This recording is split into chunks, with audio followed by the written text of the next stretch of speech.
Welcome to the ACEVEDO video store.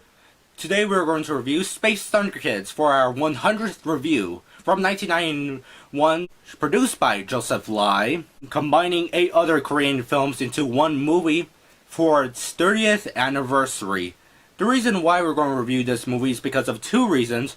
One is because I cannot find a day or a month except for the year 1991 when this film came out and all that. The second reason is because I heard that this movie basically takes 8 other Korean anime films, possibly, produced by Joseph Lai as well, into one movie. So I was like thinking, I wonder how bad could it be? The story is about the Dark Empire trying to take over the Earth and universe.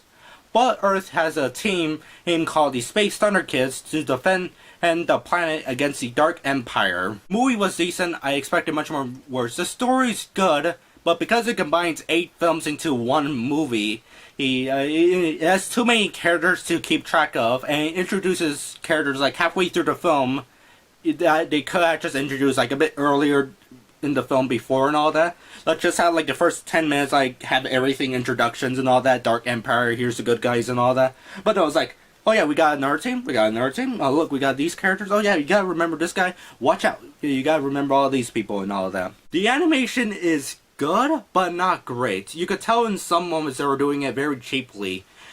For example, there's a scene where a crowd is running away from a giant robot or giant monster.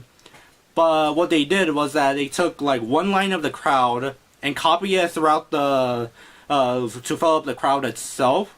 So essentially you're watching a crowd of clones running away.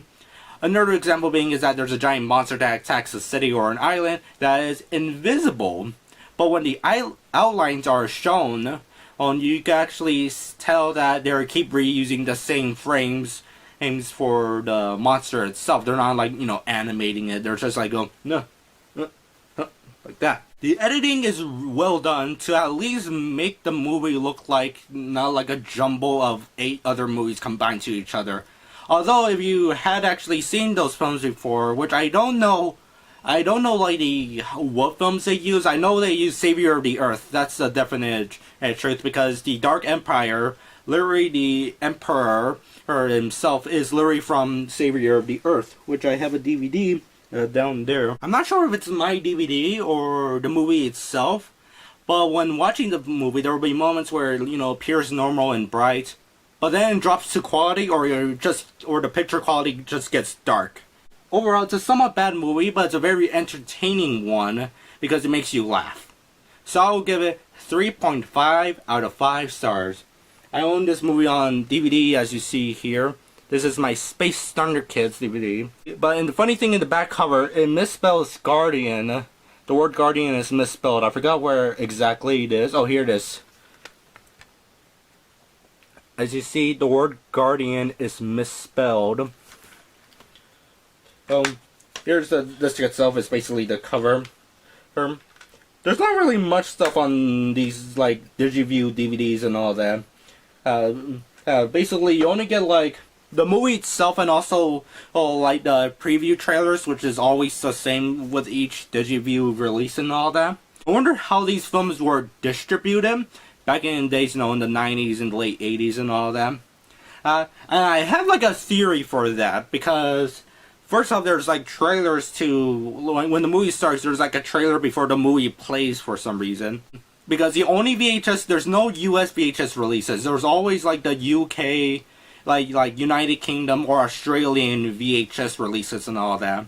Or like some other foreign country like Germany or Spain. Because I know there's a Spain VHS release, The Savior of the Earth.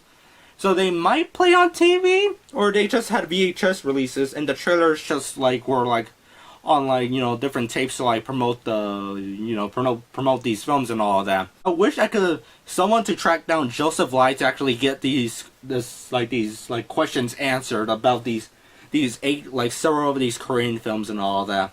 Overall, it's a somewhat decent film. I suggest you get this DVD release, or you could like try.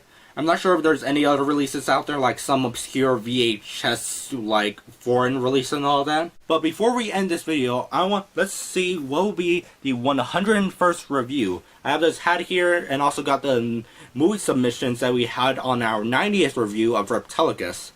So let's see, what do we have here? I written them in names, and to be fair, some of these titles I didn't want to review, but you know, I have to be fair of what the audience wants me to review. This will be the only time where actually you take suggested reviews, or maybe down the line I will, like, you know, loosen up about my rules. And let's do a little bit of shaking and grab one. I grab one. And I'm going to not look at this. I'm going to show this in the camera. Now came the moment of truth.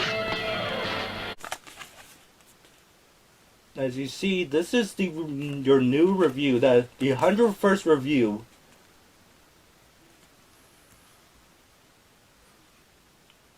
Snakes on a Plane. We're going to review Snakes on a Plane as the 101st review of this channel. I would like to thank to my subscribers who actually, well, only 2 of them who actually decided to put like movie submissions, and I like to thank the one who suggested Snakes on a Plane. But in case, so that's all the review.